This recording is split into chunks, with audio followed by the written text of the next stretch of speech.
ਸਤਿ ਸ਼੍ਰੀ ਅਕਾਲ ਜੀ। ਪੰਜਾਬੀ ਰੇਡੀਓ ਤੇ ਪੰਜਾਬੀ ਟੀਵੀ USA ਵੇਖ ਸੁਣ ਰਹੇ ਸਾਰੇ ਸਰੋਤਿਆਂ ਦਾ ਬਹੁਤ-ਬਹੁਤ ਸਵਾਗਤ ਹੈ ਪ੍ਰੋਗਰਾਮ ਖਬਰ ਤੇ ਨਜ਼ਰ ਦੇ ਵਿੱਚ। ਇਸ ਪ੍ਰੋਗਰਾਮ ਦੇ ਵਿੱਚ ਸੀਨੀਅਰ ਪੱਤਰਕਾਰ ਮਿੰਟੂ ਗੁਰਸਰੀਆ ਹੋਣਾ ਦਾ ਸਾਥ ਹੁੰਦਾ ਹੈ ਤੇ ਰੋਜ਼ ਦੀ ਤਰ੍ਹਾਂ ਦੇਸ਼ ਵਿਦੇਸ਼ ਨਾਲ ਜੁੜੀਆਂ ਕਈ ਅਹਿਮ ਖਬਰਾਂ ਜਿਹੜੀਆਂ ਸਾਰਾ ਦਿਨ ਚਰਚਾ ਦਾ ਵਿਸ਼ਾ ਬਣੀਆਂ ਰਹੀਆਂ ਨੇ, ਉਹਨਾਂ ਤੇ ਚਾਨਣਾ ਪਾਈਦਾ ਹੈ ਤੇ ਵਿਸ਼ਲੇਸ਼ਣ ਕਰਦੇ ਨੇ ਮਿੰਟੂ ਜੀ ਉਹਨਾਂ ਸਾਰੀਆਂ ਖਬਰਾਂ ਦਾ। ਸੋ ਉਹਨਾਂ ਨੂੰ ਪ੍ਰੋਗਰਾਮ 'ਚ ਨਾਲ ਜੋੜਦੇ ਹਾਂ, ਫਿਰ ਰੁੱਖ ਖਬਰਾਂ ਤਾਂ ਕਰਾਂਗੇ। ਬਹੁਤ-ਬਹੁਤ ਸਵਾਗਤ ਹੈ ਜੀ। ਸ਼ੁਕਰੀਆ ਜੀ ਗੁਰਪ੍ਰੀਤ ਜੀ, ਸਾਰਿਆਂ ਨੂੰ ਸਤਿ ਸ੍ਰੀ ਅਕਾਲ ਜੀ। ਸਤਿ ਸ਼੍ਰੀ ਅਕਾਲ ਜੀ। ਸੋ ਸਭ ਤੋਂ ਪਹਿਲਾਂ ਕਰਦੇ ਚਲੀਏ ਸਾਡੇ ਅੱਜ ਦੇ ਸਪਾਂਸਰਸ ਦਾ ਧੰਨਵਾਦ, ਜਿਹੜੇ ਇਹਨਾਂ ਪ੍ਰੋਗਰਾਮਾਂ ਲਈ ਤੁਹਾਡੇ ਤੱਕ ਪਹੁੰਚਦਾ ਕਰਨ ਦੇ ਲਈ ਬਣਦੇ ਨੇ ਜ਼ਰੀਆ। ਖਾਲਸਾ ਇੰਸ਼ੋਰੈਂਸ ਲੰਬੇ ਸਮੇਂ ਤੋਂ ਇੰਸ਼ੋਰੈਂਸ ਦੇ ਖੇਤਰ ਦੇ ਵਿੱਚ ਸੇਵਾਵਾਂ ਨਿਭਾ ਰਹੇ ਨੇ। ਇਹਨਾਂ ਦਾ ਸੰਪਰਕ ਨੰਬਰ ਹੈ 408-272-2500। ਟਿਰਕੀਆਣਾ ਇਮੀਗ੍ਰੇਸ਼ਨ ਲਾ ਫਰਮ। ਜੇ ਟਿਰਕੀਆਣਾ ਹੁਣਾਂ ਨਾਲ ਸੰਪਰਕ ਕਰ ਸਕਦੇ ਹੋ ਜੇਕਰ ਇਮੀਗ੍ਰੇਸ਼ਨ ਬਾਬਤ ਕਿਸੇ ਤਰ੍ਹਾਂ ਦੀ ਸਲਾਹ ਕਰਨੀ ਹੈ। Krishan Dhanota Yuba City. Baljinder Singh Nijjar Woodland. GN lube ਵਾਲੇ ਟਰੱਕ ਵਾਸ਼ ਕਰਦੇ ਨੇ, ਆਇਲ ਚੇਂਜ ਕਰਦੇ ਨੇ। 에ਅਰ ਬ੍ਰੇਕਸ ਦਾ ਕੰਮ ਤੁਸੀਂ ਇਹਨਾਂ ਦੇ ਕੋਲੋਂ ਤਸੱਲੀ ਬਖਸ਼ ਕਰਵਾ ਸਕਦੇ ਹੋ। ਨਵੇਂ ਪੁਰਾਣੇ ਟਾਇਰ ਵੀ ਤੁਸੀਂ ਇਹਨਾਂ ਤੋਂ ਲੈ ਸਕਦੇ ਹੋ। ਲੋਕੇਸ਼ਨ ਇਹਨਾਂ ਦੀ ਸੈਂਟਾਨੇਲਾ ਦੇ ਵਿੱਚ ਹੈ। ਨਿੰਮਾ ਸਹੋਤਾ ਉਹਨਾਂ ਦਾ ਨੰਬਰ ਤੁਹਾਡੇ ਨਾਲ ਸਾਂਝਾ ਕਰ ਲੈਂਦੇ ਆ, 209-277-0113। Jaswinder Singh Nagra Roswell. Avtar Singh Sangha Yuba City. Baldev Singh Kang Yuba City. ਬਹੁਤ ਬਹੁਤ ਧੰਨਵਾਦ ਹੈ ਇਹਨਾਂ ਸਪਾਂਸਰਸ ਦਾ ਜਿਹੜੇ ਜ਼ਰੀਆ ਬਣਦੇ ਨੇ ਪ੍ਰੋਗਰਾਮਾਂ ਨੂੰ ਤੁਹਾਡੇ ਤੱਕ ਪਹੁੰਚਦਾ ਕਰਨ ਦੇ ਲਈ। ਸੋ ਮਿੰਟੂ ਜੀ, ਪਾਈਏ ਜੇਕਰ ਆਪਾਂ ਖਬਰਾਂ ਨੂੰ ਹੱਥ, ਤਾਂ ਥਾਰ ਵਾਲੀ ਬੀਬੀ ਜਿਹੜੀ ਇੰਸਟਾ ਕੁਈਨ ਸੀ ਉਹ ਟਲ ਨਹੀਂ ਰਹੀ। ਉਸ ਨੂੰ ਪਹਿਲਾਂ ਤਾਂ ਕਹਿੰਦੇ ਵੀ ਨਸ਼ੇ ਦੇ ਖੇਪ ਦੇ ਮਾਮਲੇ ਦੇ ਵਿੱਚ ਫੜੀ ਜਾਂਦੀ ਹੈ। ਉਸ ਤੋਂ ਬਾਅਦ ਬਾਹਰ ਆ ਕੇ ਬੀਬੀ ਨੇ ਇੱਕ ਇੰਟਰਵਿਊ ਦਿੱਤੀ ਤੇ ਇੰਟਰਵਿਊ ਤੋਂ ਬਾਅਦ ਹੀ ਪਤਾ ਨਹੀਂ ਕੀ ਹੋਇਆ। ਹੁਣ ਵਿਜੀਲੈਂਸ ਵਾਲਿਆਂ ਨੂੰ ਇਹ ਲੱਗਿਆ ਵੀ ਭਾਈ ਸੰਪੱਤੀ ਇਹਦੀ ਤਨਖਾਹ ਤੋਂ ਖਾਸੀ ਜ਼ਿਆਦਾ ਹੈ ਤੇ ਹੁਣ ਵਿਜੀਲੈਂਸ ਵਾਲੇ ਲੈ ਗਏ ਨੇ ਬੀਬੀ ਨੂੰ ਚੱਕ ਕੇ। ਜੀ ਮਾਮਲਾ ਕੀ ਹੈ ਸਾਰਾ, ਪਾਇਓ ਚਾਨਣਾ। ਦੇਖੋ ਗੁਰਪ੍ਰੀਤ ਜੀ, ਪਹਿਲੀ ਗੱਲ ਤੇ ਇਹ ਆ ਕਿ ਇਸ ਨੂੰ ਆਪਾਂ ਖੇਪ ਤੇ ਨਹੀਂ ਕਹਿ ਸਕਦੇ, ਕਿਉਂਕਿ ਨਾਨ ਕਮਰਸ਼ੀਅਲ ਕੁਆਂਟੀਟੀ ਸੀਗੀ ਜਿਹੜੀ ਇਹਦੇ ਤੋਂ ਬਰਾਮਦਗੀ ਸੀ ਜੀ। ਉਹ ਮਤਲਬ ਕਿ 17 ਗ੍ਰਾਮ ਸੀ, ਨਾਨ ਕਮਰਸ਼ੀਅਲ, ਤਾਂ ਹੀ ਤਾਂ ਇਹਦੀ ਜ਼ਮਾਨਤ ਹੋਈ ਆ।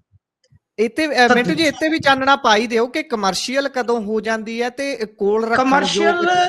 ਕਮਰਸ਼ੀਅਲ ਦੇਖੋ NDPS ਦੇ ਵਿੱਚ ਅਲੱਗ-ਅਲੱਗ ਚੀਜ਼ਾਂ ਨੇ ਨਾ, ਜਿਵੇਂ ਫੀਮ ਹੈ ਉਹਦੀ ਅੱਡ ਹੈ। ਜਿਵੇਂ ਮੰਨ ਲਓ ਫੀਮ ਕੋਈ ਪਾਈਆ ਅੱਧਾ ਕਿਲੋ ਫੜੀ ਜਾਂਦੀ ਹੈ, ਹਾਂ ਨਿਸ਼ਚਿਤ ਤੌਰ ਤੇ ਤਾਂ ਮੈਨੂੰ ਨਹੀਂ ਪਤਾ ਕਿ ਕਮਰਸ਼ੀਅਲ ਕਿਵੇਂ ਬਣ ਜਾਂਦੀ ਹੈ, ਕਿੰਨੀ ਬਣ ਜਾਂਦੀ ਹੈ। ਪਰ ਮੈਂ ਇੱਕ ਮਿਸਾਲ ਦੇ ਦਿੰਦਾ ਤੁਹਾਨੂੰ ਕਿ ਜਿਵੇਂ ਹੁਣ ਮੰਨ ਲਓ ਇਹੀ ਚਿੱਟਾ ਜਿੱਦਾਂ ਲਾ ਲਓ ਇਹਦੇ ਕੋਲ 250 ਗ੍ਰਾਮ ਫੜਿਆ ਜਾਂਦਾ ਤਾਂ ਉਹ ਕਮਰਸ਼ੀਅਲ ਹੋ ਜਾਣਾ ਸੀ। ਕਮਰਸ਼ੀਅਲ ਦਾ ਮਤਲਬ ਕਿ ਉਸ ਨੂੰ ਕਹਿ ਦਿੰਦੇ ਆ ਵਪਾਰਕ, ਕਿ ਇਹ ਵੇਚਣ ਜਾ ਰਿਹਾ ਸੀ। ਨਾਨ ਕਮਰਸ਼ੀਅਲ ਬਸ ਇਹੀ ਡੈਫੀਨੇਸ਼ਨ ਇਹਦੀ ਜਿਹੜੀ ਹੈ ਨਾ ਉਹ ਆਪਾਂ ਨੂੰ ਯਾਦ ਰੱਖਣ ਦੀ ਜ਼ਰੂਰਤ ਹੁੰਦੀ ਹੈ ਕਿ ਨਾਨ ਕਮਰਸ਼ੀਅਲ ਜਿਹੜੀ ਹੈ ਨਾ ਉਹ ਇੱਕ ਤਰ੍ਹਾਂ ਨਾਲ ਆ ਜਾਂਦੀ ਕਿ ਕੰਜ਼ਿਊਮ ਕਰਦਾ ਹੈ ਜਾਂ ਆਪਦੇ ਕੋਲ ਰੱਖੀ ਫਿਰਦਾ ਸ਼ੌਂਕੀਆ, ਠੀਕ ਹੈ ਨਾ ਜੀ, ਆਦੀ ਜਾਂ ਸ਼ੌਂਕੀਆ। ਸੋ ਉਹ ਤੁਸੀਂ ਅੱਡ-ਅੱਡ ਕੈਟਾਗਰੀਆਂ 'ਚ ਦੇਖ ਲਓ ਕਿ ਭੁੱਕੀ ਹੈ ਜਿਹੜੀ ਉਹ ਸ਼ਾਇਦ 50 ਕਿਲੋ ਤੱਕ। ਇਹਦਾ ਮਤਲਬ ਕਿ ਕਮਰਸ਼ੀਅਲ ਨਾਨ ਕਮਰਸ਼ੀਅਲ ਦੀ ਪਰਿਭਾਸ਼ਾ ਹੁੰਦੀ ਹੈ। ਚਿੱਟੇ ਦੀ ਅਲੱਗ ਹੁੰਦੀ ਹੈ, ਫੀਮ ਦੀ ਅਲੱਗ ਹੁੰਦੀ ਹੈ, ਭੁੱਕੀ ਦੀ ਅਲੱਗ ਹੁੰਦੀ ਹੈ। ਤਾਂ ਜਿਹੜੀ ਕੁਝ ਗ੍ਰਾਮ ਆ, ਜਿੱਦਾਂ ਆਪਾਂ ਦੇਖੀਏ 17 ਗ੍ਰਾਮ ਸੀ, ਤਾਂ ਇਹਨੂੰ ਨਾਨ ਕਮਰਸ਼ੀਅਲ, ਤਾਂ ਹੀ ਇਹਨੂੰ ਬੇਲ ਮਿਲ ਗਈ। ਤਾਂ ਨਾਨ ਕਮਰਸ਼ੀਅਲ ਤੇ ਕਮਰਸ਼ੀਅਲ ਦਾ ਇਹੋ ਫਰਕ ਹੁੰਦਾ ਕਿ ਸਜ਼ਾ ਵੀ ਉਸ ਹਿਸਾਬ ਨਾਲ ਹੁੰਦੀ ਹੈ ਤਾਂ ਬੇਲ ਵੀ ਜਿਹੜੀ ਹੈ ਉਸ ਹਿਸਾਬ ਨਾਲ ਹੁੰਦੀ ਹੈ। ਤਾਂ ਕੋਈ ਨਹੀਂ, ਆਪਾਂ ਇਹਦੇ ਤੇ ਕੈਟਾਗੋਰੀਕਲੀ ਵੀ ਦੇਖ ਲਵਾਂਗੇ ਕਿ ਕਿਹੜੀ ਕਿਹੜੀ ਜਿਹੜੀ ਚੀਜ਼ ਆ, ਕਿਉਂਕਿ ਹੁਣ ਟਾਈਮ ਲੱਗ ਜਾਏਗਾ। ਨਹੀਂ ਤਾਂ ਆਪਾਂ ਹੁਣ ਹੀ ਦੱਸ ਦਿੰਦੇ ਕਿ ਕਮਰਸ਼ੀਅਲ 'ਚ ਕੀ ਕੁਛ ਆਉਂਦਾ ਤੇ ਨਾਨ ਕਮਰਸ਼ੀਅਲ 'ਚ ਕਿੰਨੀ ਕਿੰਨੀ ਕੁਆਂਟੀਟੀ ਜਿਹੜੀ ਹੈ ਉਹ ਬਣ ਜਾਂਦੀ। ਪਰ ਮੈਂ ਇੱਕ ਅੰਦਾਜ਼ਾ ਦੇ ਦਿੱਤਾ ਮੋਟੇ ਤੌਰ ਤੇ ਤੁਹਾਨੂੰ ਕਿ ਇਸ ਤਰ੍ਹਾਂ ਹੁੰਦਾ, ਜਿਵੇਂ ਕਿਲੋ ਤੋਂ ਵੱਧ ਫੀਮ ਫੜੀ ਜਾਵੇ ਤਾਂ ਉਹ ਕਹਿ ਲਓ ਕਿ ਫਿਰ ਉਹ ਆ ਜਾਏਗੀ। ਇਸ ਤਰ੍ਹਾਂ ਮਤਲਬ ਕਿ ਇੱਕ ਰਫਲੀ ਮੈਂ ਤੁਹਾਨੂੰ ਅੰਦਾਜ਼ਾ ਦੇ ਰਿਹਾ। ਤਾਂ ਖੈਰ ਹੁਣ ਇਹਦੇ ਵਿੱਚ ਜਿਹੜਾ ਸੀਗਾ ਕਿ ਇਹਦੇ ਤੋਂ ਸਮਾਨ ਫੜਿਆ ਗਿਆ, ਜੇਲ੍ਹ ਚਲੇ ਗਈ। ਤੁਸੀਂ ਦੱਸ ਹੀ ਦਿੱਤਾ ਬਹੁਤ ਸੁੰਦਰਤਾ ਦੇ ਨਾਲ ਕਿ ਭਾਈ ਇਹ ਜ਼ਮਾਨਤ ਤੇ ਆ ਗਈ ਤੇ ਫਿਰ ਇਹਨੇ ਇੱਕ ਇੰਟਰਵਿਊ ਦਿੱਤਾ। ਦੇਖੋ, ਇੰਟਰਵਿਊ ਦੇਣਾ ਕਿਸੇ ਦਾ ਵੀ ਅਧਿਕਾਰ ਹੈ ਜਦੋਂ ਤੱਕ ਕੋਰਟ ਕਿਸੇ ਨੂੰ ਮੀਡੀਆ ਦੇ ਰੂਬਰੂ ਹੋਣ ਤੋਂ ਨਹੀਂ ਰੋਕਦਾ। ਜਿਵੇਂ ਮਜੀਠੀਆ ਨੂੰ ਰੋਕ ਦਿੱਤਾ ਗਿਆ, ਤੁਹਾਨੂੰ ਪਤਾ ਨਹੀਂ ਤਾਂ ਮਜੀਠੀਆ ਡੇਲੀ ਪ੍ਰੈਸ ਕਾਨਫਰੰਸ ਕਰਦੇ ਸੀਗੇ SIT ਦੇ ਮੁੱਦੇ ਤੇ, ਪਰ ਸੁਪਰੀਮ ਕੋਰਟ ਨੇ ਸਾਫ਼ ਕਰ ਦਿੱਤਾ ਸੀਗਾ ਕਿ ਤੁਸੀਂ ਇਸ ਮੁੱਦੇ ਤੇ ਨਹੀਂ ਮਤਲਬ ਕਿ ਮੀਡੀਆ 'ਚ ਜਾਓਗੇ। ਤਾਂ ਅੱਜ ਤੱਕ ਤੁਸੀਂ ਦੇਖੋਗੇ ਦੁਬਾਰਾ ਉਹ ਲਾਈਵ ਨਹੀਂ ਹੋਏ ਜਾਂ ਉਹ ਮੀਡੀਆ 'ਚ ਨਹੀਂ ਗਏ, PC ਨਹੀਂ ਕੀਤੀ, ਠੀਕ ਹੈ ਨਾ ਜੀ। ਜਦ ਤੱਕ ਤੁਹਾਡੀ ਜ਼ਮਾਨਤ ਦੇ ਵਿੱਚ ਉਹ ਕੰਡੀਸ਼ਨ ਨਹੀਂ ਪਾ ਦਿੱਤੀ ਜਾਂਦੀ ਜਾਂ ਆਰਡਰ 'ਚ ਨਹੀਂ ਪਾ ਦਿੱਤੀ ਜਾਂਦੀ, ਤੁਸੀਂ ਜ਼ਮਾਨਤ ਤੋਂ ਬਾਅਦ ਆਜ਼ਾਦ ਹੋ। ਪਰ ਬੰਦੇ ਨੇ ਖੁਦ ਤੈਅ ਕਰਨਾ ਹੁੰਦਾ ਹੈ ਕਿ ਉਸਨੇ ਕਦੋਂ ਕਿੱਥੇ ਤੇ ਕਿੱਥੋਂ ਤੱਕ ਬੋਲਣਾ ਹੈ ਜੀ। ਠੀਕ ਹੈ ਨਾ। ਜਿਸ ਤਰ੍ਹਾਂ ਬੀਬੀ ਜੀ ਨੇ ਉਹ ਇੰਟਰਵਿਊ ਦਿੱਤਾ, ਉਹ ਤੇ ਖੁਦ ਹੀ ਮਤਲਬ ਕਿ ਸਵਾਲਾਂ ਦੇ ਘੇਰੇ 'ਚ ਉੱਥੇ ਹੀ ਆ ਗਈ ਸੀ। ਮਸਲਨ ਜੀ ਇੱਕ ਗੱਲ ਦੇਖੋ, ਉਹ ਕਹਿੰਦੀ ਹੈ ਕਿ ਬਲਵਿੰਦਰ ਸੋਨੂ ਦੇ ਨਾਲ ਤਾਂ ਮੇਰੀ ਸਿਰਫ ਇੰਨੀ ਜਾਣ ਪਛਾਣ ਹੈ ਕਿ ਮੈਂ ਇੱਕ ਗੱਡੀ ਦਾ ਲੈਣ ਦੇਣ ਸੀ। ਜੀ ਹੁਣ ਜੀ ਗੱਡੀ ਦਾ ਲੈਣ ਦੇਣ ਹੈ, ਤੇ ਦੂਜੀ ਗੱਲ ਫੇਰ ਕਹਿੰਦੀ ਹੈ ਕਿ ਮੂਸੇ ਪਿੰਡ 'ਚ ਜਦੋਂ ਉਹਨੇ ਅਨਸੇਫ ਆਪਣੇ ਆਪ ਨੂੰ ਮਹਿਸੂਸ ਕੀਤਾ ਡਿਊਟੀ ਦੇ ਦੌਰਾਨ, ਤੇ ਬਲਵਿੰਦਰ ਸੋਨੂ ਨੂੰ ਬੁਲਾਇਆ। ਇਹਨਾਂ ਦਾ ਆਪਣਾ ਏਰੀਆ, ਭਰਾ ਨੂੰ ਛੱਡ ਕੇ, ਕਿਸੇ ਰਿਸ਼ਤੇਦਾਰ ਨੂੰ ਛੱਡ ਕੇ, ਜਿਹਦੇ ਨਾਲ ਆਪਾਂ ਗੱਡੀ ਲਈ ਦਿੱਤੀ ਹੈ ਉਹਦੇ ਨਾਲ ਆਪਣਾ ਕੀ ਰਿਸ਼ਤਾ ਹੁੰਦਾ ਜੀ? ਦੱਸੋ, ਜੀ ਜੀ ਹੈ ਕੋਈ ਲੌਜੀਕਲੀ ਗੱਲ ਕੋਈ ਹੈ ਟਿਕਦੀ ਆ? ਸੋ ਇਸ ਤਰ੍ਹਾਂ ਹੈ ਕਿ ਇਹ ਚੀਜ਼ਾਂ ਜਿਹੜੀਆਂ ਨੇ ਕਈ ਵਾਰ ਪੁੱਠੀਆਂ ਪੈਂਦੀਆਂ, ਪਰ ਆਪਾਂ ਤੈਅ ਨਹੀਂ ਕਰਨਾ ਹੁੰਦਾ ਕਿ ਕੋਈ ਇੰਟਰਵਿਊ ਦੇਵੇ ਜਾਂ ਨਾ ਦੇਵੇ। ਠੀਕ ਹੈ ਜੀ। ਸੈਕੰਡ ਥਿੰਗ ਕਿ ਦੇਖੋ, ਚਲੋ ਉਹਨੇ ਆਪਣਾ ਪੱਖ ਰੱਖਿਆ, ਪੱਤਰਕਾਰਾਂ ਤੇ ਵੀ ਉੱਥੇ ਕੋਰਟ ਦੇ ਵਿੱਚ ਭੜਾਸ ਕੱਢ ਦਿੱਤੀ ਸੀ, ਪਰ ਕਿਤੇ ਨਾ ਜੀ ਕਿਤੇ ਚੀਜ਼ ਜਿਹੜੀ ਹੈ ਨਾ ਸਰਕਾਰ ਦੇ ਉਲਟ ਹੋ ਗਈ। ਕਿ ਜਿਸ ਤਰ੍ਹਾਂ ਪੁਲਿਸ ਨੂੰ ਉਹਨੇ ਕਿਹਾ ਕਿ ਇਹਨਾਂ ਨੇ ਮੇਰੇ ਤੇ ਨਜਾਇਜ਼ ਕਾਰਵਾਈ ਕੀਤੀ ਹੈ ਵਗੈਰਾ ਵਗੈਰਾ, ਫਿਰ ਕੁਝ ਪੋਲੀਟੀਸ਼ੀਅਨ ਦਾ ਵੀ ਨਾਮ ਲੈ ਕੇ ਕਿਹਾ ਕਿ ਐਵੇਂ ਮਰੀ ਜਾਂਦੇ, ਮੇਰੇ ਕੋਲ ਤਾਂ ਕੁਝ ਨਹੀਂ ਹੈ। ਤਾਂ ਉਹ ਥੋੜਾ ਉਸ ਇੰਟਰਵਿਊ ਤੋਂ ਲੋਕਾਂ ਦੇ ਵਿੱਚ ਇਸ ਗੱਲ ਦਾ ਰੋਸ ਕਿਹਾ ਕਿ ਤੁਸੀਂ ਇਹਦਾ ਕੀ ਕਰ ਲਿਆ। ਹੁਣ ਜੀ ਕਿਸੇ ਨੂੰ, ਹੁਣ ਜਿਵੇਂ ਤੁਸੀਂ ਬਹੁਤ ਸੋਹਣੇ ਢੰਗ ਨਾਲ ਮੈਥੋਂ ਪੁੱਛਿਆ ਕਿ ਬਾਈ ਕਮਰਸ਼ੀਅਲ ਤੇ ਨਾਨ ਕਮਰਸ਼ੀਅਲ ਦਾ ਕੀ, ਦੂਜੇ ਨੂੰ ਥੋੜੀ ਪਤਾ ਹੈ। ਜੀ ਉਹਨਾਂ ਜੀ ਤੇ ਦੇਖਿਆ ਕਿ ਇਹ ਤਾਂ ਕੁਝ ਦਿਨਾਂ 'ਚ ਆ ਗਈ, ਇੰਸਟਾ ਤੇ ਘੁੰਮਣ ਡਈ ਆ, ਤੇ ਇੰਟਰਵਿਊ 'ਚ ਆ ਕੇ ਤੇ ਉਹ ਤੇ ਤੁਹਾਡੇ ਪਾਜ ਖੁੱਲ ਡਈ, ਤੁਸੀਂ ਇਹਦਾ ਕੀ ਕਰ ਲਿਆ? ਤਾਂ ਕਹਾਣੀ ਵਿਗੜ ਗਈ ਨਾ। ਜੀ ਜੀ ਵਿਗੜ ਗਈ ਆ ਥੋੜੇ ਦਿਨਾਂ ਤੋਂ, ਤੇਰੇ ਹੁੰਦਿਆਂ ਪੀਂਦੇ ਨਹੀਂ ਸਾ, ਪੀਣੀ ਪਈ ਆ ਥੋੜੇ ਦਿਨਾਂ ਤੋਂ। ਗੱਲ ਇਹ ਆ ਕਿ ਉਹ ਵਿਗੜ ਗਈ ਫਿਰ ਕਹਾਣੀ। ਹੁਣ ਜਦ ਵਿਗੜ ਗਈ, ਵਿਜੀਲੈਂਸ ਨੇ ਕੀ ਕੀਤਾ ਕਿ ਸਾਰਾ ਦੇਖੋ, ਇਹ ਕਹਿੰਦੀ ਸੀ ਕਿ ਮੇਰੇ ਕੋਲ ਕੋਈ ਪਲਾਟ ਨਹੀਂ ਹੈ। ਅੱਜ ਵਿਜੀਲੈਂਸ ਦੀ, ਮੈਂ ਉੱਥੇ ਮੇਰੇ ਪੇਜ ਤੇ ਹੁਣ ਝਾਤੀ ਮਾਰੋ ਤੁਸੀਂ, ਉੱਥੇ ਮੈਂ ਇੱਕ ਪੇਜ ਪਾਇਆ, ਹਾਲਾਂਕਿ ਦੂਜਾ ਪੇਜ ਜਿਹੜਾ ਹੈ ਉਹ ਮੇਰੇ ਕੋਲ ਆ, ਮਤਲਬ ਕਿ ਪਾਉਣ ਦਾ ਟਾਈਮ ਨਹੀਂ ਮਿਲਿਆ।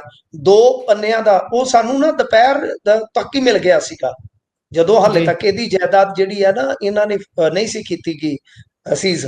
ਉਸ ਤੋਂ ਪਹਿਲਾਂ ਹੀ ਸਾਨੂੰ ਇੱਕ ਵਰਬਲੀ ਆਰਡਰ ਜਿਹੜਾ ਹੈ ਉਹ ਕਿਤੇ ਨਾ ਕਿਤੇ ਸੋਰਸ ਨੇ ਮੁਹੱਈਆ ਕਰਵਾ ਦਿੱਤਾ ਸੀਗਾ ਕਿ ਇਹਦੀ ਬਹੁਤ ਜਲਦੀ ਅਸੀਂ ਪ੍ਰਾਪਰਟੀ ਜਿਹੜੀ ਸੀਜ਼ ਕਰਨ ਜਾ ਰਹੇ ਹਾਂ।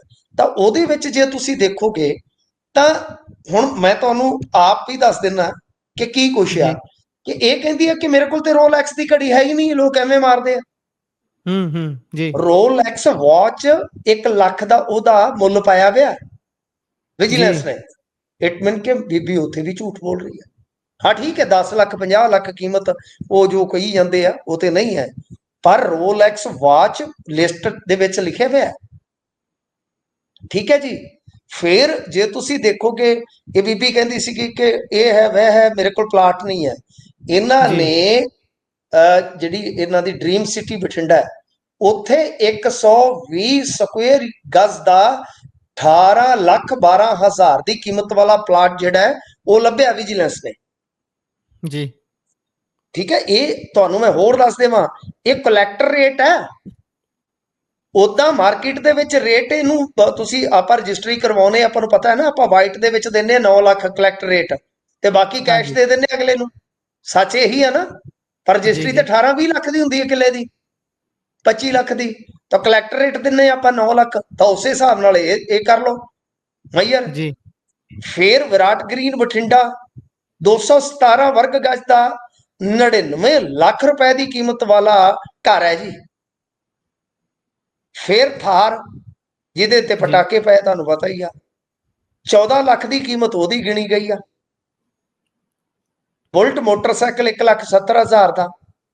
2 ਜੀ ਆਈਫੋਨ ਆ, ਇਹ ਤਾਂ ਕਹਿੰਦੀ ਸੀ ਆਈਫੋਨ ਮੇਰੇ ਕੋਲ ਆਈ ਨਹੀਂ ਹੈ ਜੀ। ਇੰਟਰਵਿਊ 'ਚ ਸ਼ਾਇਦ ਇਹੀ ਕਹਿ ਰਹੀ ਸੀ, ਇੱਕ ਫੋਨ ਸੀ ਜੀ, ਕੁਛ ਏਦਾਂ ਕਹਿ ਰਹੀ ਸੀ। ਇੱਕ ਫੋਨ ਜਿਹੜਾ 13 ਪ੍ਰੋ ਮੈਕਸ ਆ, ਮੈਨੂੰ ਇੰਨੀ ਨੌਲੇਜ ਨਹੀਂ ਹੈਗੀ, ਤੁਸੀਂ ਆਪ ਚੈੱਕ ਕਰ ਲੈਣਾ।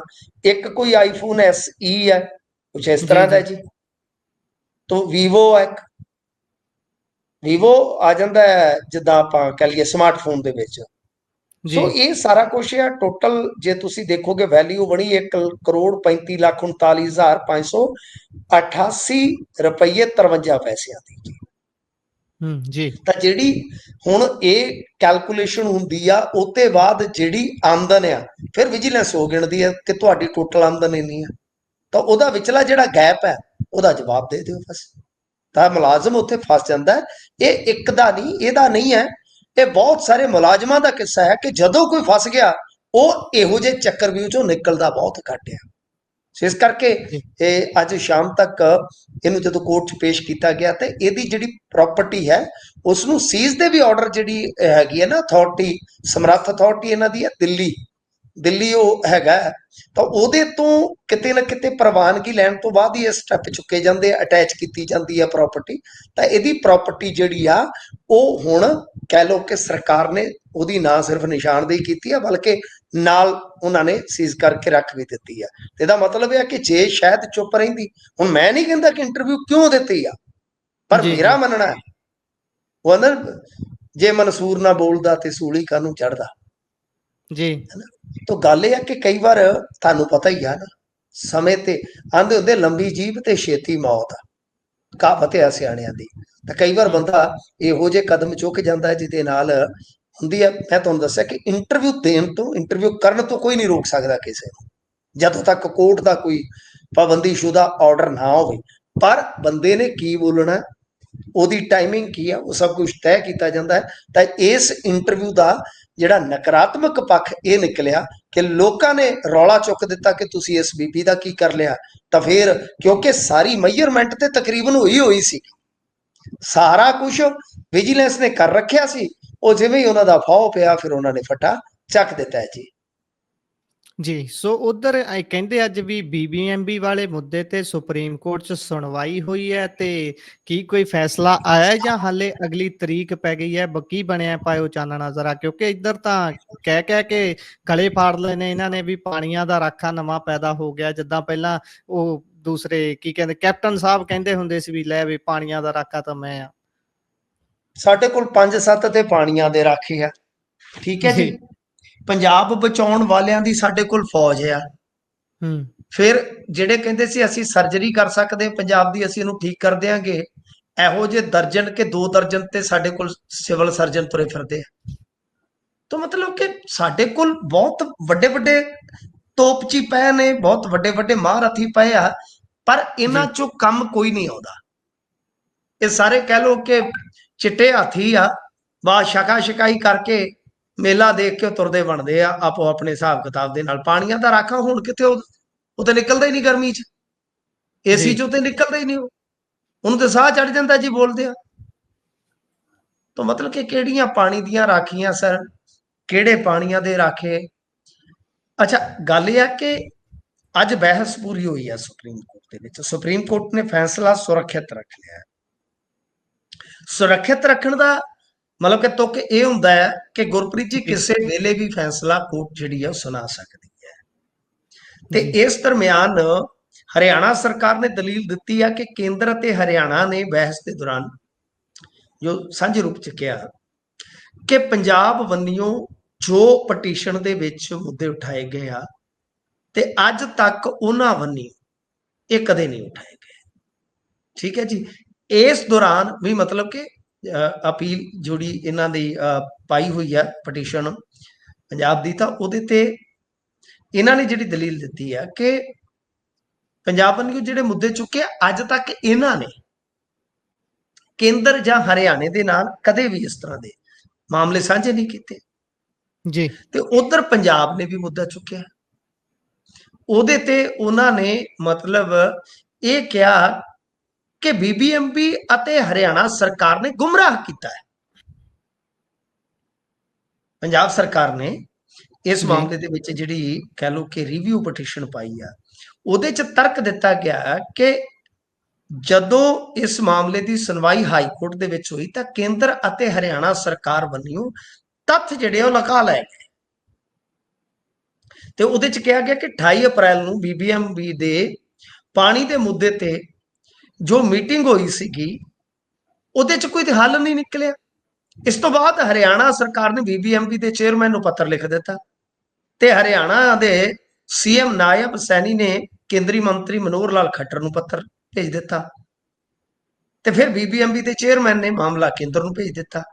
ਇਸ ਤੋਂ ਬਾਅਦ ਜਿਹੜੇ ਗ੍ਰਹਿ ਸਕੱਤਰ ਹੈ ਉਹਨਾਂ ਦੀ ਕਹਿ ਲਓ ਕਿ ਨੁਮਾਇੰਦਗੀ ਚ ਅਗਵਾਈ ਚ ਇੱਕ ਬੈਠਕ ਹੋਈ, ਜਦ ਕਿ ਪਾਵਰ ਡਿਪਾਰਟਮੈਂਟ ਕਦੀ ਇਹ ਮੀਟਿੰਗ ਲੈਂਦਾ ਹੀ ਨਹੀਂ ਹੈ। ਮਤਲਬ ਜੀ ਕਾਨੂੰਨੀ ਤੌਰ ਤੇ ਇਹ ਨੁਕਤਾ ਜਿਹੜਾ ਹੈ ਉਹ ਉਭਾਰਿਆ ਗਿਆ ਕਿ ਦਰਅਸਲ ਜਿਸ ਬੈਠਕ 'ਚ ਪਾਣੀ ਦਾ ਫੈਸਲਾ ਹੋਇਆ ਉਹ ਬੈਠਕ ਕਾਨੂੰਨਨ ਹੋ ਹੀ ਨਹੀਂ ਸਕਦੀ।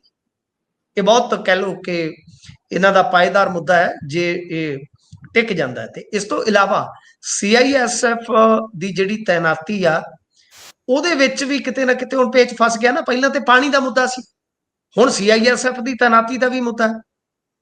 ਇਹ ਵੀ ਕਿਤੇ ਨਾ ਕਿਤੇ ਕਹਿ ਲਓ ਕਿ ਐਤਰਾਜ਼ ਯੋਗ ਚੀਜ਼ ਹੈ।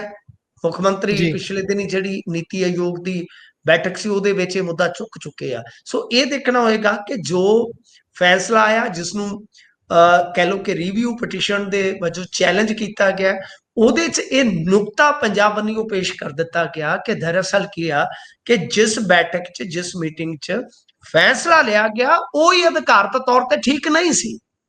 ਤੇ ਹੁਣ ਜਦੋਂ ਮੰਨ ਲਓ ਕੋਈ ਮਤਾ ਪਾਉਣ ਲਈ ਕੋਈ ਜੁੜਦੀ ਆ, ਕੋਈ ਸਭਾ ਜੁੜਦੀ ਆ, ਕੋਈ ਕੁਛ ਆ, ਤੇ ਜੇ ਉਹ ਕਾਨੂੰਨਨ ਉਹਦੀ ਮਤਲਬ ਕਿ ਜਿਹੜੀ ਹਸਤੀ ਆ ਉਹ ਵਾਜਬ ਹੀ ਨਹੀਂ, ਜਾਇਜ਼ ਹੀ ਨਹੀਂ ਹੈ, ਤੇ ਫਿਰ ਕੀ ਉਹਦਾ ਫੈਸਲਾ ਕੀ ਲਾਗੂ ਹੋਏਗਾ।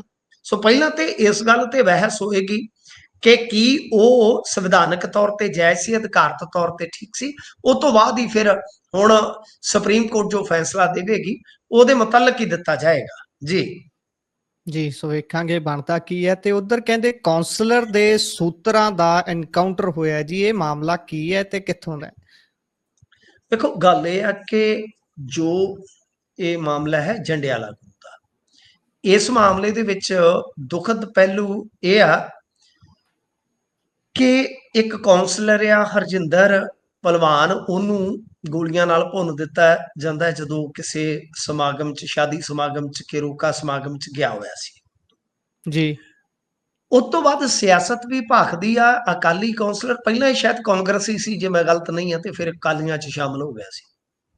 2 ਵਾਰ ਦਾ ਕਾਉਂਸਲਰ ਆ ਵਾਰਡ ਦਾ। ਹੁਣ ਇਹਦੇ ਘਰ ਦੇ ਕਹਿੰਦੇ ਆ ਕਿ ਇਹ ਜਿਹੜੇ ਬੰਦੇ ਮਾਰਨ ਵਾਲੇ ਆ ਉਹਨਾਂ ਨੂੰ ਨਸ਼ੇ ਦੀ ਵਿਕਰੀ ਤੋਂ ਰੋਕਦਾ ਸੀ। ਤੇ ਦੂਜੇ ਪਾਸੇ ਮਜੀਠੀਆ ਨੇ ਜਦੋਂ ਇਹ ਮੁੱਦਾ ਚੁੱਕਿਆ ਤੇ ਧਾਲੀਵਾਲ ਸਾਹਿਬ ਗੱਡੀ ਚੋਂ ਹੀ, ਅੱਜ ਕੱਲ ਪਤਾ ਨਹੀਂ ਗੱਡੀ 'ਚ ਉਤਰਦੇ ਹੀ ਨਹੀਂ, ਉੱਥੇ ਹੀ ਸੌਂਦੇ ਸੰਦੇ ਆ। ਉਹ ਉੱਥੋਂ ਲਾਈਵ ਹੋ ਜਾਂਦੇ ਆ ਜਾਂ ਵੀਡੀਓ ਪਾ ਦਿੰਦੇ ਨੇ ਤੁਰੇ ਤੁਰੇ ਜਾਂਦੇ। ਮੰਤਰੀ ਆ ਜਿਹੜੇ, ਉਹ ਕਹਿੰਦੇ ਜੀ ਇਹ ਸਿਆਸਤ ਕਰਦੇ ਨੇ, ਇਹ ਤੁਹਾਡੇ ਹੀ ਕੰਡੇ ਬੀਜੇ ਨੇ, ਵਿੱਚੋਂ ਕਹੀ ਜਾਂਦੇ ਤੁਹਾਡੀ ਫਸਲ ਹੀ ਸਾਂਭ ਰਹੇ ਆ, ਵੀ ਜਿਵੇਂ ਬਹੁਤ ਮਤਲਬ ਕਿ ਜੋ ਤੁਸੀਂ ਵਿਰਾਸਤ ਦਿੱਤੀ ਉਹੀ ਸੰਭਾਲ ਰਹੇ ਆ। ਸ਼ਬਦਾਂ ਦੀ ਚੋਣ ਵੀ ਇਹਨਾਂ ਦੀ ਇਹੋ ਜਿਹੀ ਆ।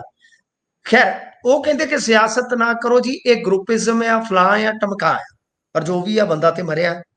ਹੁਣ ਇਹ ਗੱਲ ਵੇਖਣ ਵਾਲੀ ਆ ਕਿ ਅੱਗੇ ਵੀ ਇਹਦੇ ਘਰ ਦੇ ਬਾਹਰ ਫਾਇਰਿੰਗ ਹੋਈ ਸੀ। ਜੇ ਫਾਇਰਿੰਗ ਹੋਈ ਆ ਤਾਂ ਪੁਲਿਸ ਨੇ ਇਸ ਨੂੰ ਪ੍ਰੋਟੈਕਸ਼ਨ ਕਿਉਂ ਨਹੀਂ ਦਿੱਤੀ? ਕੀ ਇਸਨੇ ਪ੍ਰੋਟੈਕਸ਼ਨ ਨਹੀਂ ਮੰਗੀ?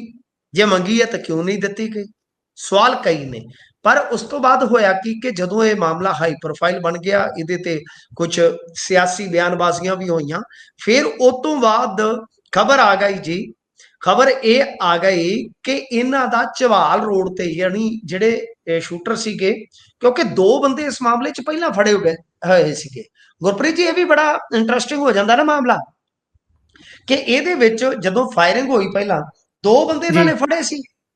ਕਿਸੇ ਵੀ ਗਰੋਹ ਦੇ, ਕਿਸੇ ਵੀ ਗਰੁੱਪ ਦੇ ਕਿਸੇ ਕਾਂਡ ਨੂੰ ਲੈ ਕੇ 2 ਬੰਦੇ ਫੜੇ ਜਾਣ, ਇਹ ਤੋਂ ਸਥਿਤੀ ਤੇ ਸਾਫ਼ ਹੋ ਜਾਂਦੀ ਹੈ ਵੀ ਕੀ ਕਰਨਾ ਚਾਹੁੰਦੇ ਸੀ। ਤੇ ਜੇ ਪੁਲਿਸ ਨੇ ਬੰਦੇ ਫੜੇ ਸੀ, ਉਹਨਾਂ ਬੰਦਿਆਂ ਦੇ ਆਧਾਰ ਤੇ ਹੀ ਇਹ ਬੰਦੇ ਆਇਡੈਂਟੀਫਾਈਡ ਕੀਤੇ ਕਿ ਇਹ ਜਿਹੜੇ ਸ਼ੂਟਰ ਆ ਮਾਰਨ ਵਾਲੇ ਕਿਹੜੇ ਆ, ਤੇ ਫਿਰ ਮੁੜ ਕੇ ਉਹਨਾਂ ਨੇ ਘੇਰ ਕੇ ਤੇ ਐਨਕਾਊਂਟਰ ਵੀ ਕਰ ਦਿੱਤਾ। ਇੱਕ ਦੇ ਸ਼ਾਇਦ ਗੋਲੀ ਵੀ ਵੱਜ ਗਈ। ਫਿਰ ਵੱਡਾ ਸਵਾਲ ਇਹ ਆ ਕਿ ਜਦ 2 ਬੰਦੇ ਤੁਸੀਂ ਪਹਿਲਾਂ ਫੜ ਲਏ, ਤੁਹਾਨੂੰ ਪਤਾ ਸੀ, ਤਾਂ ਤੁਸੀਂ ਇਸ ਕਤਲ ਨੂੰ ਰੋਕ ਕਿਉਂ ਨਹੀਂ ਸਕੇ? ਵੱਡਾ ਸਵਾਲ ਇਹ ਵੀ ਰਹੇਗਾ, ਕਿਉਂਕਿ ਇਸ ਮਾਮਲੇ 'ਚ ਗ੍ਰਿਫਤਾਰੀ ਆਲਰੇਡੀ ਮੈਂ ਜਿਵੇਂ ਕਿਹਾ ਕਿ 2 ਬੰਦਿਆਂ ਦੀ ਹੋ ਚੁੱਕੀ ਸੀ। ਤਾਂ ਬਹਿਰਹਾਲ ਮਾਮਲਾ ਜਿਹੜਾ ਹੈ ਉਹ ਸਿਆਸੀ ਪਿੱਚ ਤੇ ਹੀ ਸਪਿਨ ਕਰਦਾ ਨਜ਼ਰ ਆ ਰਿਹਾ। ਮਜੀਠੀਆ ਸਾਹਿਬ ਹੋਰੀ ਅਲੱਗ ਤੋਂ ਆਪਣੇ ਪੱਖ ਰੱਖ ਰਹੇ ਆ, ਤੇ ਸੱਤਾਧਾਰੀ ਉਹ ਤੇ ਅੱਜ ਕੱਲ ਏਡੇ ਮੈਂ ਕਹੂੰਗਾ ਕਿ ਚਾਤਰ ਹੋ ਗਏ ਆ, ਚਲਾਕ ਹੋ ਗਏ ਆ। ਮਾਝੇ ਦੀ ਬੋਲੀ 'ਚ ਚਾਤਰ ਕਹਿ ਦਿੰਦੇ ਆ ਚਲਾਕ ਨੂੰ, ਚਤਰ ਨੂੰ। ਜੀ ਵੀ ਗੱਲ ਇਹ ਆ ਕਿ ਉਹ ਜਦੋਂ ਵੀ ਕਿਸੇ ਮਾਮਲੇ ਤੇ ਫਸਦੇ ਆ ਤੇ ਉਹ ਅੱਗੋਂ ਗੁਗਲੀ ਸੁੱਟ ਦਿੰਦੇ। ਉਹ ਕਹਿੰਦੇ ਕਿ ਲੈ ਤੁਹਾਡੇ ਰਾਹ 'ਚ ਆ ਹੋਇਆ ਸੀ, ਤੁਹਾਡੇ ਰਾਹ 'ਚ ਆ ਹੋਇਆ ਸੀ। ਮਤਲਬ ਕਿ ਲਹੂ ਦੇ ਦਾਗ ਉਹ ਲਹੂ ਨਾਲ ਧੋ ਕੇ ਤੇ ਪਾਸੇ ਹੋ ਜਾਂਦੇ ਆ। ਵੀ ਇਲੈਕਸ਼ਨ 'ਚ ਤੁਸੀਂ ਇਹ ਕਿਹਾ ਸੀ ਚਲਦੀ ਕੰਪੇਨ 'ਚ ਕਿ ਜਿਵੇਂ ਇਹ ਕਰਦੇ ਜੀ ਉਵੇਂ ਕਰਾਂਗੇ, ਅਸੀਂ ਉਵੇਂ ਹੀ ਚੱਲੂਗਾ। ਸੋ ਇਸ ਕਰਕੇ ਇਹਨਾਂ ਦੀਆਂ ਸਫਾਈਆਂ ਜਿਹੜੀਆਂ ਉਹ ਧੰਨ ਨੇ, ਤੇ ਧੰਨ ਨੇ ਇਹਨਾਂ ਦੇ ਸਮਰਥਕ ਬਈ ਜਿਹੜੇ ਵੱਡੇ ਵੱਡੇ ਜਿਹੜੇ ਇਹਨਾਂ ਦੇ ਭਰਿਆੜ ਪਏ ਆ, ਉਹਨਾਂ ਨੂੰ ਵੀ ਰਫੂ ਕਰਨ ਚ ਲੱਗੇ ਰਹਿੰਦੇ ਆ ਜੀ। ਧੰਨ ਨੇ ਉਹ, ਸਲਾਮ ਹੈ, ਸਲੂਟ ਹੈ ਮੇਰਾ ਸਰ ਜੀ। ਸੋ ਅੱਗੇ ਜੇਕਰ ਆਪਾਂ ਚੱਲੀਏ ਤਾਂ ਗੱਲ ਲੁਧਿਆਣਾ ਪੱਛਮੀ ਦੀ ਕਰ ਲੈਂਦੇ ਆ। ਚੋਣ ਦਾ ਐਲਾਨ ਹੋ ਚੁੱਕਿਆ, ਕਦੋਂ ਚੋਣ ਹੋਣੀ ਹੈ ਤੇ ਕਦੋਂ ਆਉਣਾ ਹੈ ਰਿਜ਼ਲਟ। ਪਰ ਇਹ ਸਭ ਦੇ ਵਿਚਾਲੇ ਜਿੱਥੇ ਸਾਰੀਆਂ ਪਾਰਟੀਆਂ ਨੇ ਤਕਰੀਬਨ ਮੋਹਰ ਲਾ ਦਿੱਤੀ ਹੈ ਵੀ ਉਹਨਾਂ ਦਾ ਚਿਹਰਾ ਕੌਣ ਹੋਊਗਾ, ਉਧਰ ਭਾਜਪਾ ਹੱਲੇ ਵੀ ਰੇੜਕੇ 'ਚ ਹੀ ਹੈ। ਕਹਿੰਦੇ ਵੀ ਭਾਜਪਾ ਭਾਲ 'ਚ ਲੱਗੀ ਹੋਈ ਹੈ ਵੀ ਕਿਹਨੂੰ ਮੈਦਾਨ 'ਚ ਉਤਾਰਨਾ ਚਾਹੀਦਾ ਹੈ। ਹੈਗੇ ਨੇ ਕੋਈ ਨਾਂ ਉਹਨਾਂ ਦੀ ਫਿੰਗਰ ਟਿਪਸ ਤੇ ਵੀ ਇਹਨਾਂ ਤੇ ਆਪਾਂ ਆਜ਼ਮਾ ਸਕਦੇ ਹਾਂ ਦਾ, ਜਾਂ ਫਿਰ ਹਾਲੇ ਓਪਨ ਨੇ ਫਾਰਮ, ਕੋਈ ਵੀ ਭਰ ਸਕਦਾ? ਦੇਖੋ, ਨਾਮ ਤਕਰੀਬਨ ਇਹਨਾਂ ਦੇ ਸ਼ਾਰਟ ਲਿਸਟ ਹੀ ਹੈ। 1-2 ਦਿਨਾਂ ਦੇ ਵਿੱਚ ਇਹ ਫਾਈਨਲ ਕਰ ਲੈਣਗੇ। ਠੀਕ ਹੈ ਜੀ, ਨਾਮ ਫਾਈਨਲਾਈਜ਼ ਹੋ ਕੇ ਆਪਣੇ ਸਾਹਮਣੇ ਆ ਜਾਏਗਾ। ਬਹਰਹਾਲ ਜੇ ਤੁਸੀਂ ਨਾਮ ਪੁੱਛੇ ਨੇ ਤੇ ਹੈਗੇ ਨੇ ਨਾਮ। ਇੱਕ ਤੇ ਜਿਹੜੇ ਆ ਕਿ 2022 ਦੇ ਵਿੱਚ ਤੁਸੀਂ ਦੇਖੋ ਕਿ ਬਹੁਤ ਤਗੜੀ ਲਹਿਰ ਸੀਗੀ ਆਮ ਆਦਮੀ ਪਾਰਟੀ ਦੀ, ਪਰ ਇਸ ਦਰਮਿਆਨ ਐਡਵੋਕੇਟ ਵਿਕਰਮ ਸਿੰਘ ਸੰਧੂ ਲੜੇ ਸਨ ਜੀ। ਠੀਕ ਹੈ ਜੀ, ਤਾਂ ਉਹਨਾਂ ਨੇ ਮਤਲਬ ਕਿ ਲਹਿਰ ਦੇ ਵਿੱਚ ਵੀ 28,107 ਵੋਟ ਹਾਸਲ ਕੀਤੀ ਸੀ ਭਾਜਪਾ ਵਾਸਤੇ। ਦੈਟ ਮੀਨ ਕਿ ਉਹ ਤਾਂ ਦਾਅਵੇਦਾਰ ਹੋਣਗੇ ਸਰ, ਜਿਵੇਂ ਤੁਸੀਂ ਦਾਅਵੇਦਾਰਾਂ ਦੀ ਸੂਚੀ ਪੁੱਛੀ ਆ। ਜੀਵਨ ਗੁਪਤਾ ਵੀ ਹੈਗੇ ਨੇ, ਫਿਰ ਇੱਥੇ ਰਾਸ਼ੀ ਅਗਰਵਾਲ ਨੇ, ਮੇਰੇ ਖਿਆਲ ਦੇ ਨਾਲ ਉਹਨਾਂ ਦੇ ਸਹੁਰਾ ਸਾਹਿਬ ਹੁੰਦੇ ਸਨ ਹੇਮਰਾਜ ਅਗਰਵਾਲ, ਉਹ ਮੇਅਰ ਵੀ ਰਹਿ ਚੁੱਕੇ ਆ ਉਹ, ਪਰ ਉਦੋਂ ਕਾਂਗਰਸੀ ਹੁੰਦੇ ਸੀਗੇ। ਤੇ ਇਧਰੋਂ ਵਪਾਰੀ ਵਰਗ ਦੇ ਵਿੱਚੋਂ ਵੀ ਹੈਗੇ ਹਰਕੇਸ਼ ਮਿੱਤਲ, ਉਹ ਵੀ ਟਿਕਟ ਵਾਸਤੇ ਕਹਿ ਲਓ ਭੱਜ ਦੌੜ ਕਰ ਰਹੇ ਆ। ਤੇ ਰਵਨੀਤ ਬਿੱਟੂ ਦੀ ਸੁਪਤਨੀ ਬਾਰੇ ਵੀ ਚਰਚਾ ਆਪਾਂ ਪਿਛਲੇ ਦਿਨ ਹੀ ਕਰ ਚੁੱਕੇ ਹਾਂ। ਤਾਂ ਮਤਲਬ ਕਿ ਨਾਮ ਕਈ ਭਾਜਪਾ ਦੇ ਜਿਹੜੇ ਆ ਉਹ ਇਸ ਵੇਲੇ ਚੱਲ ਰਹੇ ਆ। ਆਉਣ ਵਾਲੇ ਮੇਰੇ ਖਿਆਲ ਦੇ ਨਾਲ ਹਫ਼ਤੇ 5 ਦਿਨ 4 ਦਿਨ ਦੇ ਅੰਦਰ ਅੰਦਰ ਇਹ ਨਾਮ ਅਨਾਉਂਸ ਕਰ ਦੇਣਗੇ। ਸੋ ਉਸ ਤੋਂ ਬਾਅਦ ਫਿਰ ਇਹ ਖਾੜਾ ਪੱਕ ਜਾਏਗਾ। ਖਾੜਾ ਵੈਸੇ ਹੁਣ ਪੱਕ ਗਿਆ, 19 ਤਰੀਕ ਨੂੰ ਵੋਟਾਂ ਪੈਣੀਆਂ ਨੇ ਤੇ 23 ਤਰੀਕ ਨੂੰ ਰਿਜ਼ਲਟ ਆ ਜਾਏਗਾ। ਪਰ ਅੱਜ ਕਾਂਗਰਸੀਆਂ ਨੇ ਵੀ ਇੱਕ ਪ੍ਰੈਸ ਕਾਨਫਰੰਸ ਕੀਤੀ। ਜੇ ਤੁਸੀਂ ਗੌਰ ਨਾਲ ਦੇਖੋਗੇ ਤਾਂ ਮੁਹੰਮਦ ਸਦੀਕ ਉਹਦੇ ਵਿੱਚ, ਵੈਸੇ ਉਹ ਅਕਸਰ ਸੌਂ ਜਾਂਦੇ ਆ, ਉਹਨਾਂ ਨੂੰ ਨੀਂਦ ਬਹੁਤ ਆਉਂਦੀ ਆ, ਤੇ ਅੱਜ ਉਹ ਪਤਾ ਨਹੀਂ ਅੱਖਾਂ ਖੁੱਲੀਆਂ ਨਾਲ ਬੈਠੇ ਸਨ ਕਿ ਸੁੱਤੇ ਸਨ, ਪਰ ਉਹਨਾਂ ਨੇ ਮੂੰਹ ਤੇ ਉਹ ਮਾਸਕ ਪਾਇਆ ਹੋਇਆ ਸੀਗਾ। ਤੇ ਇਸ ਤੋਂ ਇਲਾਵਾ ਤੁਸੀਂ ਦੇਖੋਗੇ ਪ੍ਰਗਟ ਸਿੰਘ ਆਏ, ਰਾਣਾ ਗੁਰਜੀਤ ਆਏ, ਜੇ ਮੈਂ ਗਲਤ ਨਹੀਂ ਤੇ ਸ਼ਾਇਦ ਵੇਰਕਾ ਸਾਹਿਬ ਵੀ ਉੱਥੇ ਪਹੁੰਚੇ ਹੋਏ ਸਨ। ਯਾਨੀ ਇਸ ਸਾਰੇ ਜੇ ਤੁਸੀਂ ਦੇਖੋਗੇ ਜੋ ਵੀ ਚੱਕਰ ਚੁੰਡਾ ਹੈ ਸਿਆਸੀ ਤੌਰ ਤੇ, ਉਹਦੇ ਵਿੱਚ ਰਾਜਾ ਵੜਿੰਗ ਵਰਗੇ ਨੇਤਾ ਨਹੀਂ ਆ ਸ਼ਾਮਲ। ਤੇ ਜਿਹੜੇ ਪੋਸਟਰ ਲਾਏ ਜਾ ਰਹੇ ਆ ਉਹਨਾਂ ਦੇ ਵਿੱਚ ਵੀ ਰਾਜਾ ਵੜਿੰਗ ਦੀ ਤਸਵੀਰ ਨਹੀਂ ਹੈ। ਇਹ ਤੇ ਕਾਂਗਰਸ ਵੱਲੋਂ ਵੀ ਸਪਸ਼ਟ ਹੋ ਰਿਹਾ ਹੈ ਕਿ ਕਿਤੇ ਨਾ ਕਿਤੇ ਭਾਰਤ ਭੂਸ਼ਣ ਆਸ਼ੂ ਜ਼ੋਰ ਲਾ ਰਹੇ ਆ ਤੇ ਉਹਨਾਂ ਨੂੰ ਮਨਪਸੰਦੀਦਾ ਟੀਮ ਦਿੱਤੀ ਜਾ ਰਹੀ ਆ ਕਿ ਜਿਹੜੇ ਬੰਦਿਆਂ ਤੇ ਉਹ ਯਕੀਨ ਕਰਦੇ ਨੇ, ਉਹ ਯਕੀਨ ਵਾਲੇ ਬੰਦੇ ਹੀ ਉਹਨਾਂ ਦੇ ਨਾਲ ਬੈਠੇ ਆ। ਫੀਲਿੰਗ ਤਾਂਹੀਓ ਸ਼ਾਨਦਾਰ ਰਹਿੰਦੀ ਹੈ ਕਿਉਂਕਿ ਬੰਦੇ ਜਾਨਦਾਰ ਨਾਲ ਰਹਿੰਦੇ ਆ। ਤਾਂ ਮਤਲਬ ਕਿ ਇਸ ਤਰ੍ਹਾਂ ਆਪਾਂ ਦੇਖ ਸਕਦੇ ਹਾਂ ਕਿ ਕਾਂਗਰਸ ਜਿਹੜੀ ਆ ਉਹ ਥੋੜੀ ਖਿਲਰੀ ਨਜ਼ਰ ਆ ਰਹੀ। ਤੇ ਜੇ ਮੰਨ ਲਓ ਇਸ ਖਿਲਾਰੇ ਨੂੰ ਉਹ ਮਾਤ ਦੇ ਦਿੰਦੇ ਆ ਤਾਂ ਫੇਰ ਭਾਈ ਦੇਖੋ ਅੱਗੇ ਕੁਝ ਵੀ ਹੋ ਸਕਦਾ। ਤਾਂ ਉਧਰੋਂ ਅਕਾਲੀਆਂ ਨੇ ਵੀ ਆਪਣਾ ਕੈਂਡੀਡੇਟ ਦਿੱਤਾ ਹੋਇਆ ਪਰਉਪਕਾਰ ਸਿੰਘ ਘੁੰਮਣ, ਉਹਨਾਂ ਤੇ ਜਨਤਾ ਪਰਉਪਕਾਰ ਕਰਦੀ ਹੈ ਕਿ ਨਹੀਂ, ਇਹ ਵੀ ਦੇਖਣ ਵਾਲੀ ਗੱਲ ਹੋਏਗੀ। ਇਸ ਤੋਂ ਇਲਾਵਾ ਜੇ ਆਪਾਂ ਵੇਖੀਏ ਤਾਂ ਅਰੋੜਾ ਸਾਹਿਬ ਤੇ ਪਹਿਲਾਂ ਹੀ ਰਾਹ ਦੇ ਰੋੜੇ ਜਿਹੜੇ ਆ ਪਾਸੇ ਕਰਨ ਡਏ ਨੇ ਬੜੇ ਲੰਮੇ ਸਮੇਂ ਤੋਂ। ਪਰ ਕੁੱਲ ਮਿਲਾ ਕੇ ਇਹਨਾਂ ਸਾਰੀਆਂ ਧਿਰਾਂ ਦਾ ਜਿਹੜਾ ਜ਼ੋਰ ਹੋਏਗਾ ਉਹ ਜਿੱਤ ਤੇ ਹੀ ਹੋਏਗਾ। ਅਕਾਲੀ ਬੇਸ਼ੱਕ ਇਸ ਦੌੜ ਦੇ ਵਿੱਚ ਥੋੜਾ ਪਿੱਛੇ ਹੋਣ, ਪਰ ਉਹਨਾਂ ਨੂੰ ਵੀ ਇਹ ਹੋਏਗਾ ਜੇ ਅਸੀਂ ਕਰਦੇ ਕਰਾਉਂਦੇ ਤੀਜੇ ਜਾਂ ਦੂਜੇ ਨੰਬਰ ਤੇ ਆ ਜਾਈਏ ਤੇ ਬੱਲੇ ਬੱਲੇ ਹੋ ਜਾਏਗੀ, ਬੱਲੇ ਬੱਲੇ ਹੋ ਜਾਏਗੀ। ਸੋ ਇਸ ਵਾਸਤੇ ਇਹ ਰਿਜ਼ਲਟ ਸਾਰਿਆਂ ਨੂੰ ਪ੍ਰਭਾਵਿਤ ਕਰੇਗਾ। ਆਮ ਆਦਮੀ ਪਾਰਟੀ ਨੂੰ ਉਮੀਦ ਹੈ ਇਹਦੇ ਚੋਂ, ਭਾਜਪਾ ਨੂੰ ਆਸ ਹੈ ਕਿ ਅਸੀਂ ਸ਼ਹਿਰੀ ਹਾਜ਼ਰੀ ਜਿਹੜੀ ਹੈ ਉਹ ਸਿੱਧ ਕਰ ਦਾਂਗੇ। ਕਾਂਗਰਸ ਦੇਖਦੀ ਹੈ ਕਿ 27 ਦੇ ਵਿੱਚ ਅਸੀਂ ਪਰਤਾਂਗੇ ਕਿ ਨਾ। ਮਤਲਬ ਕਿ ਸਾਰਿਆਂ ਦੇ ਕਿਤੇ ਨਾ ਕਿਤੇ ਇਸ ਚੋਣ ਰਿਜ਼ਲਟ ਦੇ ਨਾਲ ਹਿੱਤ, ਸੰਭਾਵਨਾ ਜਾਂ ਕਹਿ ਲਓ ਕਿ ਅਰਮਾਨ ਜਿਹੜੇ ਆ ਉਹ ਜੁੜੇ ਹੋਏ ਨੇ। ਜੀ, ਅਰਮਾਨ ਤਾਂ ਸਭ ਦੇ ਜੁੜੇ ਹੋਏ ਨੇ ਤੇ ਉਧਰ ਸਰਕਾਰ ਵੀ ਪੂਰੀ ਬਾਹ ਲਾਊਗੀ, ਕਿਉਂਕਿ ਜਿਹੜੇ ਕੈਂਡੀਡੇਟ ਨੂੰ ਸਰਕਾਰ ਦੇ ਵੱਲੋਂ ਉਤਾਰਿਆ ਗਿਆ ਹੈ, ਉਹ ਤਾਂ ਪੂਰੇ ਪੰਜਾਬ ਦੇ ਕਿਸੇ ਵੀ ਮੁੱਦੇ ਨੂੰ ਨਹੀਂ ਛੱਡ ਰਿਹਾ। ਹਰੇਕ ਪੰਜਾਬ ਦੇ ਕੀ ਪੂਰੇ ਦੇਸ਼ ਦੇ ਨੂੰ, ਉਹ ਤਾਂ ਆਪਰੇਸ਼ਨ ਸਿੰਦੂਰ ਹੁੰਦਾ ਹੈ, ਉਸ ਤੇ ਆਪਣੀਆਂ ਤਸਵੀਰਾਂ ਲਾ ਕੇ ਤੇ ਵੱਡੇ-ਵੱਡੇ ਚੌਂਕਾਂ ਦੇ ਵਿੱਚ ਤਸਵੀਰਾਂ ਲਵਾ ਦਿੰਦੇ ਨੇ। ਫਿਰ ਕਹਿ ਲਈਏ ਵੀ ਮਾਝੇ 'ਚ ਜਾ ਕੇ ਟ੍ਰੈਜਡੀ ਵਾਪਰਦੀ ਹੈ ਲਿੱਕਰ ਵਾਲੀ, ਤੇ ਉੱਥੇ ਉਹ ਪੈਸਿਆਂ ਦਾ ਕਹਿ ਲਈਏ ਵੀ ਮਾਲੀ ਮਦਦ ਕਰਦੇ ਨੇ। ਤੇ ਇਹੋ ਜਿਹੀਆਂ ਗੱਲਾਂ ਬਾਤਾਂ ਨੇ, ਬਾਕੀ ਦੇਖਦੇ ਬਣਦਾ ਕੀ ਹੈ। ਉਧਰ ਕਹਿੰਦੇ ਵੀ ਪੁਲਿਸ ਦੇ ਟ੍ਰੇਨੀ ਹੀ ਡੋਪ ਟੈਸਟ ਦੇ ਵਿੱਚ ਫਸ ਗਏ ਨੇ। ਇਹ ਕਿੱਧਰ ਨੂੰ ਤੁਰ ਪਿਆ ਜੀ ਕੰਮ? ਦੇਖੋ ਗੱਲ ਇਹ ਆ ਕਿ ਜਿਹੜੀ ਇਹ ਕਿਤੇ ਨਾ ਕਿਤੇ ਕਹਿ ਲਓ ਭਰਤੀ ਹੋਈ ਆ ਤੇ ਫਿਰ ਜਿਹੜੇ ਟ੍ਰੇਨੀ ਗਏ ਨੇ, ਮੇਰਾ ਇਹਦੇ ਵਿੱਚ ਇੱਕ ਬੜਾ ਕਹਿ ਲਓ ਕਿ ਮੈਨੂੰ ਜਿਹੜਾ ਟੁੰਬਦਾ ਵੀ ਆ ਜ਼ਿਆਤੀ ਤੌਰ ਤੇ ਸਵਾਲ, ਉਹ ਇਹ ਆ ਗੁਰਪ੍ਰੀਤ ਜੀ, ਕਿ ਠੀਕ ਆ ਇਹ 5-6 ਜਣਿਆਂ ਦੇ ਨਾਮ ਆਏ ਡੋਪ ਟੈਸਟ ਦੇ ਵਿੱਚ, ਕਿ ਟ੍ਰੇਨਿੰਗ ਦੇ ਦੌਰਾਨ ਇਹਨਾਂ ਦੀਆਂ ਫਿਜ਼ੀਕਲੀ ਹਰਕਤਾਂ ਕੁਝ ਇਸ ਤਰ੍ਹਾਂ ਦੀਆਂ ਸੀਗੀਆਂ ਕਿ ਸ਼ੱਕ ਹੋਇਆ, ਡੋਪ ਹੋਇਆ, ਜੀ ਵਗੈਰਾ ਵਗੈਰਾ। ਹੁਣ ਬੜਾ ਇੱਕ ਜੀ ਬੇਸਿਕ ਸਵਾਲ ਆ ਕਿ ਚਲੋ ਠੀਕ ਆ, ਇਹਨਾਂ ਦਾ ਡੋਪ ਟੈਸਟ ਪੋਜ਼ਿਟਿਵ ਆਇਆ ਤੇ ਉਸ ਤੋਂ ਬਾਅਦ ਇਹਨਾਂ ਨੂੰ ਟ੍ਰੇਨਿੰਗ ਚੋਂ ਕੱਢ ਦਿੱਤਾ ਗਿਆ। ਕੀ ਭਰਤੀ ਤੋਂ ਪਹਿਲਾਂ ਡੋਪ ਟੈਸਟ ਨਹੀਂ ਕਰਵਾਏ ਜਾਂਦੇ? ਮੇਰੇ ਖਿਆਲ ਦੇ ਨਾਲ ਤਾਂ ਕਰਵਾਏ ਜਾਂਦੇ ਆ।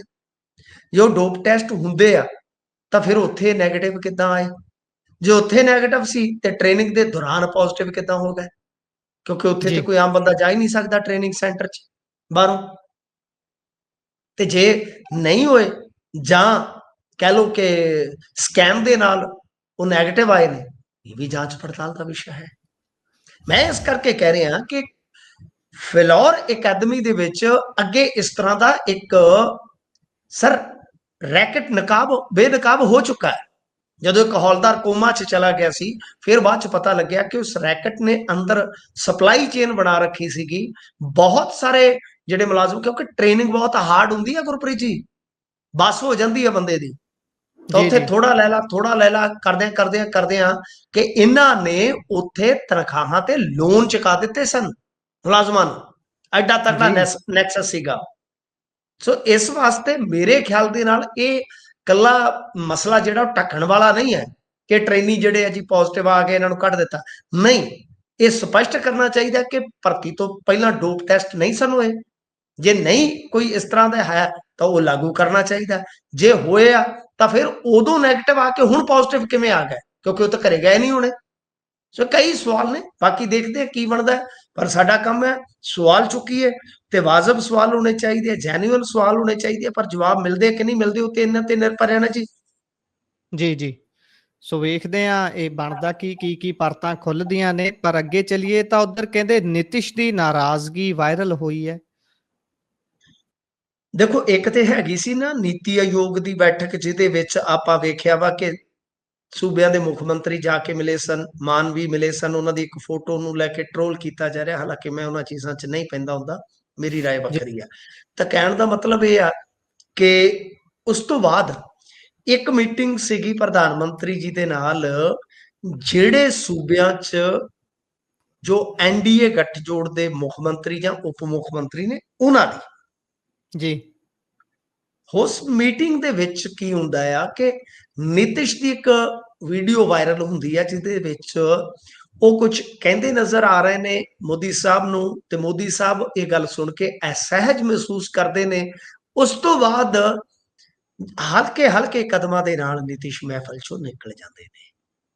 ਤਾਂ ਜੀ ਇਹ ਆਪਣੇ ਆਪ ਦੇ ਵਿੱਚ ਬੜੀ ਵੱਡੀ ਗੱਲ ਆ ਕਿ ਨੱਡਾ ਸਾਹਿਬ ਨੇ ਕੁਝ ਦੱਸਦੇ ਕਿਹਾ, ਉਸ ਤੋਂ ਬਾਅਦ ਉਹਨਾਂ ਨੇ ਮੋਦੀ ਸਾਹਿਬ ਨੂੰ ਕੁਝ ਕਿਹਾ ਤੇ ਉਹ ਉੱਥੋਂ ਚੱਲਦੇ ਬਣੇ ਤੇ ਮੁੜ ਕੇ ਉਹ ਆਏ ਨਹੀਂ।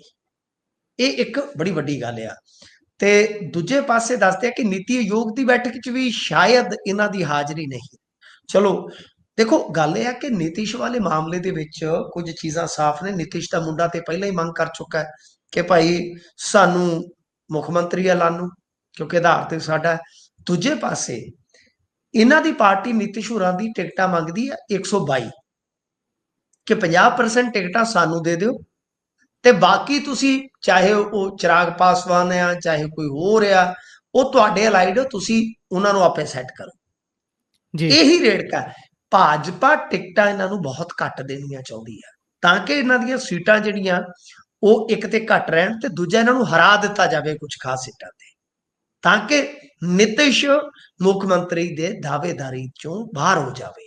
ਸੋ ਪਲੈਨਿੰਗ ਇਹੋ ਆ, ਨਿਤਿਸ਼ ਸਮਝਦਾ ਇਸ ਸਾਰੀ ਚੀਜ਼ ਨੂੰ। ਉਹ ਵੀ ਤੁਹਾਨੂੰ ਪਤਾ ਮਹਾਰਥੀ ਆ, ਪੂਰਾ ਖਿਡਾਰੀ ਆ, ਖੁੰਡ ਆ। ਹੁਣ ਇਹਨਾਂ ਦੇ ਜੀ ਆਪਸ ਦੇ ਵਿੱਚ ਸਿੰਘ ਫਸਦੇ ਆ ਕਿ ਸਹਿਮਤੀ ਹੁੰਦੀ ਆ, ਇਹ ਤੇ ਸਮਾਂ ਹੀ ਦੱਸੇਗਾ।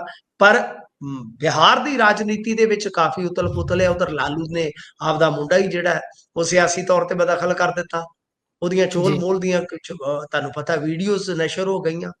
ਉਹਦਾ ਹੂੰ ਸਾਲਾ ਕਹਿੰਦਾ ਕਿ ਇਹ ਤੇ ਪਹਿਲਾ ਮਾਮਲਾ 10 ਕਰੋੜ ਚ ਸੈੱਟ ਕਰੀ ਬੈਠੇ ਸਨ, ਇਹ ਕੁੜੀ ਨੂੰ ਤਾਂ ਹੋਟਲ ਲੈ ਕੇ ਦਿੱਤਾ ਹੋਇਆ ਇਹਨਾਂ ਨੇ, ਤਾਂ ਕਦੋਂ ਦੇ।